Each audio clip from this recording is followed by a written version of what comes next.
Feminism as we know it today is a problem. And why is that, you ask?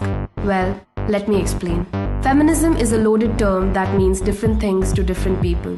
Say feminism is about freedom. Feminist thought almost makes economic sense. And feminism is apparently subject. Oh, feminism. Oh, you all hate men, don't you know? F for feminist. If someone asks you're feminist, you have to say yes. It is a term that is often taken out of context to represent a wide range of ideologies, which can thus lead to a fair amount of confusion around the subject. We don't agree with gender sameness. बहुत सारी लड़कियां रात को घूमेंगी अकेले और उनको available हो जाएंगी इजी. हर चीज का दारोमदार क्या सिर्फ औरत पर ही आता है? Gentleman is actually a sexist word. Fight for your rights, but don't fight too hard. We have the best culture. In our culture, there is no place for a woman. And that's the whole point why it's so fucking misunderstood. So let's start with the basics. Hey Siri, what's the definition of feminism? Feminism is defined as the theory of the political, economic, and social equality of the sexes. Let me repeat that. Equality of the sexes. Nothing more, nothing less. It does not mean that women are better than men. It does not mean that only women's voices must be heard. It does not mean picking up the tab on a date or free drinks on ladies' night. And it definitely does not mean anti-male bra-burning protests where women grow their armpit hair and reject traditional ideals of beauty. It's a word that represents a movement to advocate the equal right of all gender identities. So if it's that simple, why is it so misunderstood? Well, for starters, it's kinda gotten a bad rep.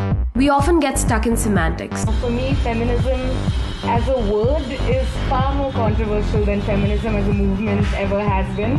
While the word does include the syllable femme, it does not pertain to rights of women only. Much like mankind does not pertain to the existence of men only.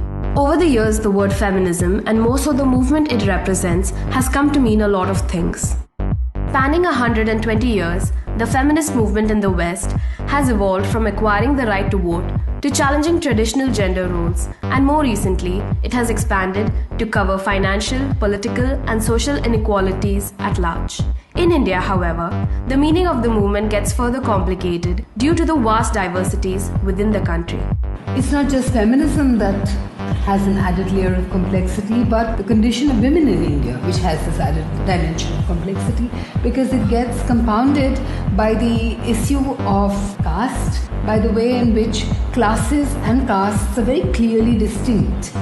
In a country with so many lines that divide, how has the movement worked to unite the community at large?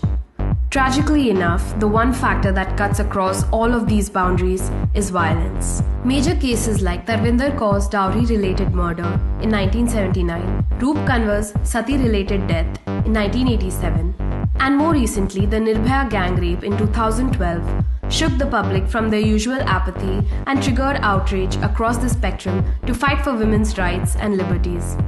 These fiery protests, coupled with the media's sensationalized coverage, has further amplified the collective rage to portray the movement as a bunch of angry young women. I'm not saying one must water down feminism to make it accessible, but I think it matters how you're introduced to it. If your only connection with feminism is people who you've seen marching at a rally, you may think that that's all that feminists do. But that's not the point of the movement at all. While the feminist goal is to include and create an equal society for all, this radicalized imagery is often misunderstood and alienates others from what the movement really seeks to do. So is this why feminism is a problem? Well, yes and no. Feminism makes so many people uncomfortable because it questions deep-seated ideologies that have existed in our society for centuries. A study of feminism is really a study of the unequal power balances that tilts in favor of masculinity more than femininity. And I think I would like to remind people, even all men do not get equal privileges. To say that we must all be equal is problematic for those at the top because it challenges the status quo. However, those at the top aren't to be blamed for this alone. By distancing ourselves from the very notion of feminism, we unknowingly perpetuate prejudice and inequality. And that, my friends, is the problem. The worst part, we're a part of the problem.